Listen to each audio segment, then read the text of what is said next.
बहुत समय पहले पहाड़ों की तलहटी में बसे नगर में एक सौदागर रहा करता था। उसका बड़ा नाम था। नगर के प्रभावशाली लोग उसके मित्र थे। वे उनके साथ कारोबार में उनकी मदद करते थे और वह अपनी चीजें घोड़े पर लादकर छोटे छोटे नगरों एवं आसपास के क्षेत्रों में भेजा करता था।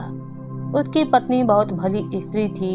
वह लोगों की चहेती थी क्योंकि उसका स्वभाव बहुत ही अच्छा था और वह बहुत ही सुंदर भी थी। एक दिन सौदागर ने अपनी प्रिय पत्नी से कहा कि वह दूसरे देश की यात्रा करना चाहता है ताकि उसका दोबारा कारोबार और बढ़े। पत्नी ने हाँ कर दिया। फिर उसने अपने मित्रों से कहा कि वह पहाड़ी क्षेत्रों से बाहर जाएगा और अपने व्यापार को बढ़ाएगा, अपना सामान भी ले जाएगा और वहाँ की खास चीजें लाकर वह अपने नगर के लोगों में बेचेगा। मित्रों ने भी हाँ कर दी। इस बीच यह कारोबार को चलाने की जिम्मेदारी उसने अपने एक व्यापारी मित्र को दे दी और कहा कि वह पूरा हिसाब किताब बनाए रखे। जो भी मुनाफा हो वह उसकी पत्नी को दे दिया करे। मित्र भी मान गया। एक सप्ताह के बाद सौदागर अपने एक नौकर और घोड़ों पर सामान रखकर अपनी यात्रा पर निकल पड़ा। उसकी यात्रा लंबी थी और कठिन भी।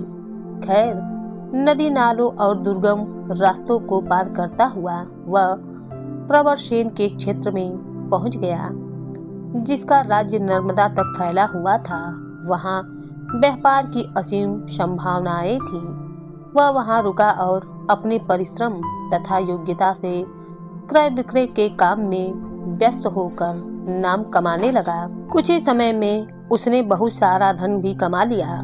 उधर उसका मित्र उसका कारोबार हड़पने के उद्देश्य से षड्यंत्र रचने लगा। वह न तो सौदागर की पत्नी को मुनाफे का पैसा ही देता, न कोई हिसाब किताब ही रखता। सौदागर की पत्नी ने दीवान के पास जाकर शिकायत की। उससे उसके पति का मित्र और भी खफा हो गया। उसने सौदागर की पत्नी पुष्पावती को मारने की योजना बनाई, क्योंकि उसके जीवित रहते यह सारा कारोबार हड़प नहीं सकता था। उसने अपने खास नौकर को गुप्त रूप से बुलाकर पुष्पावती को तावी नदी में डुबाने की युक्ति बतला दी। उसने अपने नौकर से कहा कि जब वह सुबह सुबह नदी के पास देवी के मंदिर में पूजा के लिए जा रही होती है, तब वह उसे बाढ़ से उफनती नदी में किसी तरीके से फेंक दे। नौकर मौके की तलाश में था और जो ही पुष्पावती मंदिर से आकर घाट पर सूर्य नमस्कार करने लगी तो उसके पीछे से आकर उसे जोर का धक्का दे दिया। पुष्पावती चिल्लाई, पानी में गिर पड़ी और पानी के बहाव के साथ ही वह आगे निकल गई। एक माझी सेतुबंध के पास अपनी नौका बांधने के लिए आ रहा था। पुष्पावती डूबने ही वाली थी कि माझी ने पानी में तैरकर उसके बाल पकड़ लिए, ऊपर खींचा और नाव में रख लिया। शायद पुष्पावती के शरीर के अंदर पानी घुस गया था। वह सांस नहीं ले पा रही थी। मांझी ने बेसुध सी महिला को अपने घर की ओर ले जाना चाहा ताकि उसका इलाज कर सके, मगर जब उसके हाथों और गले में आभूषण देखे तो समझ गया कि यह महिला जरूर किसी धनवान घर की है। कौन है, लेकिन इसको बचाना तो होगा ही। माझी नाव को अपने गांव की तरफ ले जाने लगा। उसका चंपू तेज तेज चलने लगा और गांव के पास पहुंचते ही उसने नाव किनारे से बांध दी और कंधे पर उठाकर उस महिला को अपनी झोपड़ी में ले गया। अपनी पत्नी को पुकारने लगा। उसकी पत्नी भागती भागती उसके पास आई। कौन है, किसकी लाश उठा लाए हो? पत्नी ने पूछा। न जाने कौन है, मैंने डूबते देखा। पानी में सिर्फ इसके बाल नजर आ रहे थे।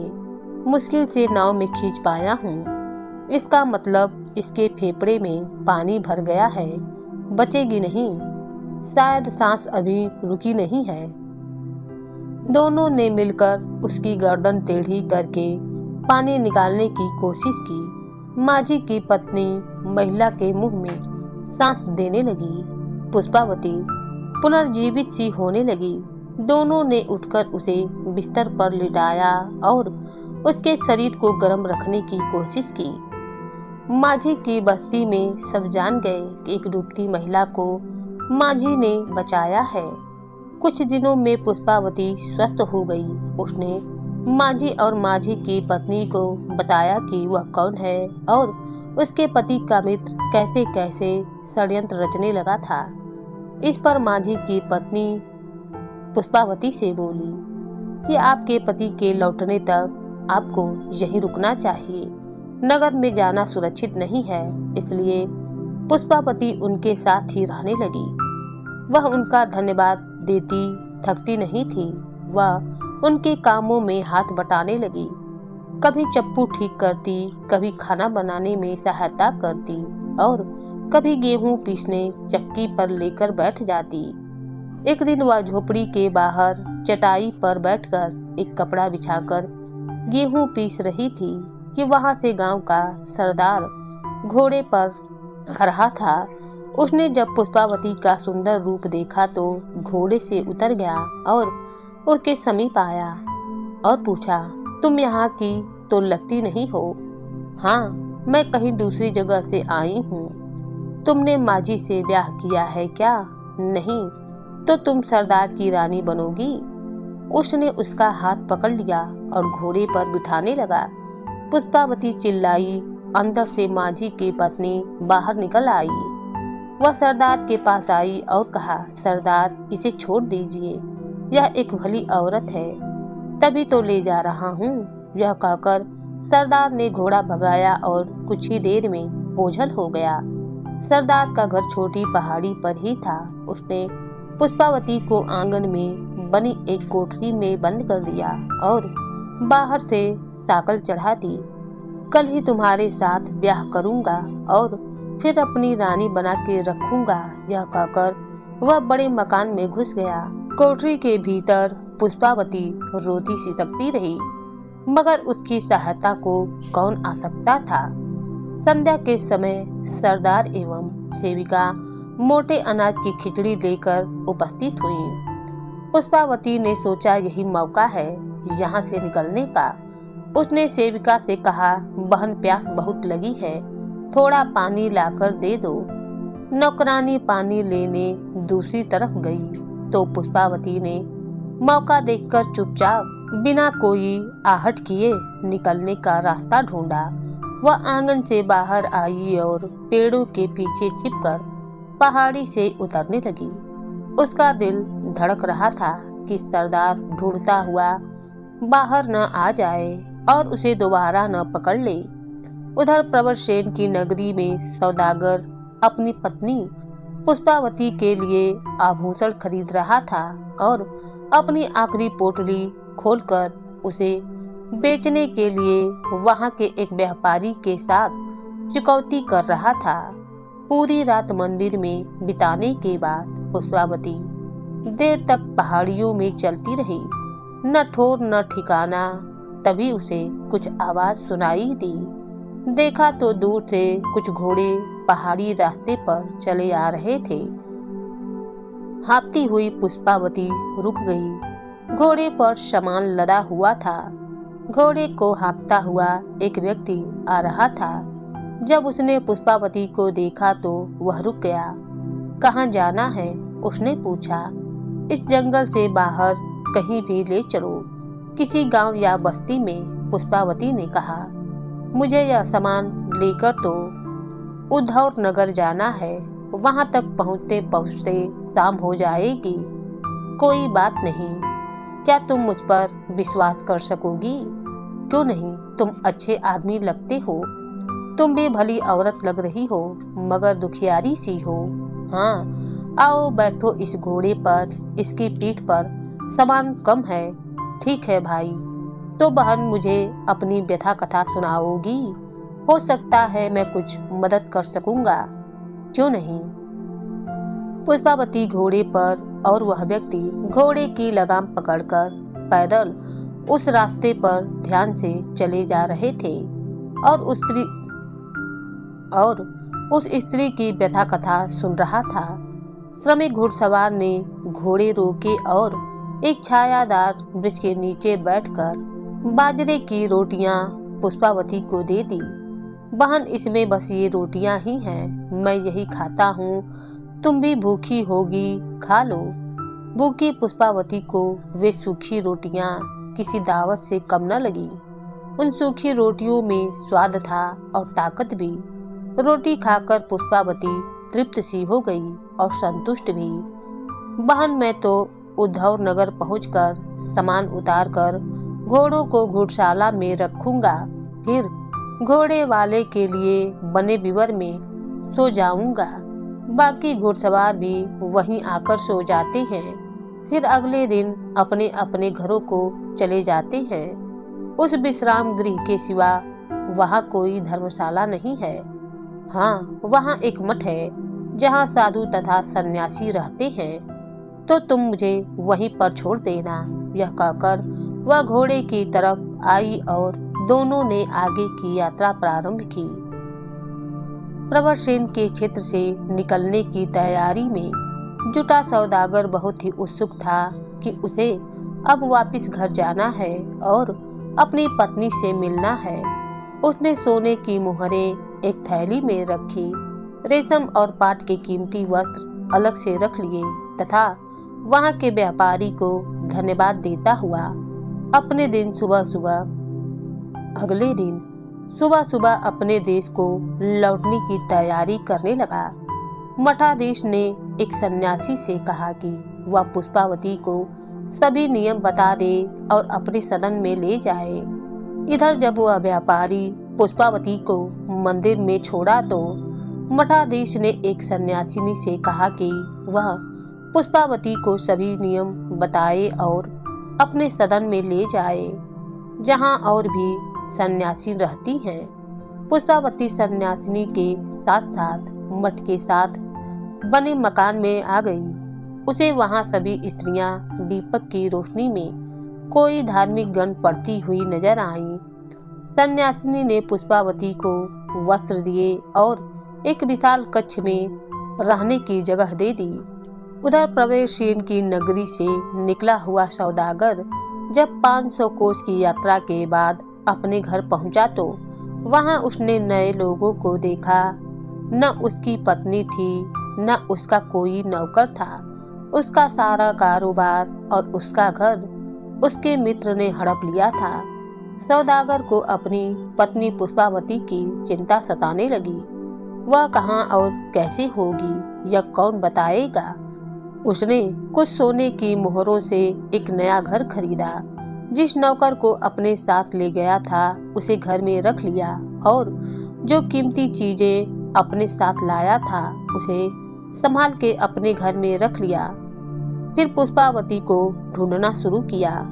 उसने अपने पड़ोसियों से, रिश्तेदारों से और कुछ खास स्त्रियों से पूछा तो पता चला कि जब वह देवी के मंदिर गई थी तब कोई ऐसी घटना घटी थी जिसका उन्हें कोई ज्ञान नहीं है, क्योंकि वह मंदिर से लौटी ही नहीं। सौदागर देवी मंदिर के पुजारी से मिला। पुजारी ने भी कहा कि पिछले 8 महीनों से वह मंदिर आई ही नहीं है, मगर उसे विश्वास है कि वह जीवित है। पुजारी ने उसे उत्तर दिया कि उत्तर दिशा में जाकर ढूंढने के लिए कहा। इसलिए सौदागर त्रिकुटा की पहाड़ियों को पार करता हुआ जब घाटी में पहुंचा और किसी अनजान स्त्री के बारे में स्थानीय लोगों से पूछता रहा, मगर कोई उत्तर बता न सका। इधर सौदागर के नौकर को अपने मालिक के मित्र का वही सेवक मिला जिसने पुष्पावती को नदी में ढकेला था। उस सेवक ने सौदागर के नौकर को सब कुछ बता दिया और यह भी बताया कि वह पश्चाताप की अग्नि में जल रहा है।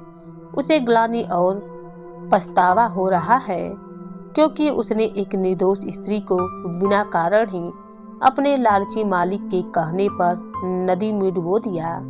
ढूंढते ढूंढते सौदागर उद्धव नगर में पहुंचा। जब वह इतना निराश हो गया था कि उसने निश्चय किया कि कल वह इस क्षेत्र से निकल जाएगा। वह एक पेड़ के नीचे बैठा विश्राम कर रहा था। उसके पास धन था मगर मन की शांति न थी। वह अपनी पत्नी को ढूंढते हुए थक गया था।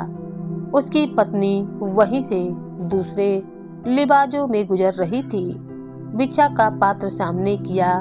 सौदागर ने चांदी का एक सिक्का उसके पात्र में डाल दिया। भिक्षुक ने कहा, इसका वह क्या करेगा? कुछ अन्न फल आदि दे दो तो अच्छा है। सौदागर ने कहा, वह तो खुद भूखा है, अन्न कहाँ से लाएगा? इस पर भिक्षुक ने उसे मठ का रास्ता दिखा दिया और भिक्षुकों की टोली भिक्षा पात्र लिए दूसरी दिशा में चली गई। मठ के पास पहुंचते ही सौदागर ने घोड़े को बांधा और मठाधीश के पास जाकर दंडवत प्रणाम किया। मठाधीश ने कहा, वत्स तुम भूखे हो? जी महाशय। मठाधीश ने एक सन्यासी को बुलाया और कहा कि वह सौदागर को अच्छे से भोजन और विश्राम कराए। सौदागर प्रणाम करके सन्यासी के साथ बाहर की एक बनी कुटी में चला गया। दोपहर के बाद जब सौदागर बाहर बंधे अपने घोड़े की रस्सी खोल रहा था, तब पुष्पावती ने अपने पति को देख लिया। समझ गई कि उसका पति उसे ढूंढते ढूंढते यहाँ तक पहुँच गया है। वह भागती हुई सन्यासिनों के पास गई और उन्हें बताया कि उसका पति बाहर है। सन्यासिन ने उसी समय एक भिक्षुक को मठ के द्वार के पास भेजा और कहा कि आगंतुक को जाने न दे। भिक्षुक ने सौदागर को बताया कि सन्यासिनी ने उसे रुकने को कहा है। भिक्षुक उसे वापिस पर्ण कुटीर में ले गया। सन्यासिनी पुष्पावती को और भिक्षुक सौदागर को मठाधीश के पास ले आई। सौदागर ने जब अपनी पत्नी को बदले हुए वस्त्रों में देखा तो घबरा गया। सोचने लगा कि अब शायद वह उसके साथ नहीं आएगी। वह अपने भाग्य को कोसने लगा कि उसका कारोबार गया, उसकी पत्नी भी उससे बिछुड़ गई। तभी मठाधीश ने मुस्कुराते हुए सौदागर से कहा, वत्स चिंता मत करो, कुछ नहीं खोया है। ईश्वर गुणातीत है, जिसके कारण ही तथा उसकी कृपा से तुम्हारी सद्गुणी पत्नी इस स्थान तक पहुंची है। यदि यह बाहर रहती तो न जाने इसे क्या क्या संकट झेलना पड़ता। इसने ज्ञान और ध्यान की बातें सीखी हैं। ऐसा नहीं है कि ईश्वर का स्मरण केवल धर्म स्थलों पर ही रहकर हो सकता है। यह नियम है, अनुशासन है, जो साधक के लिए अच्छा रहता है। मगर प्रभु को तो गृहस्थ धर्म निभाते निभाते भी याद किया जा सकता है। इस कारण मैं तुम दोनों को आशीर्वाद देता हूँ कि तुम्हारा गृहस्थ जीवन सुखमय हो।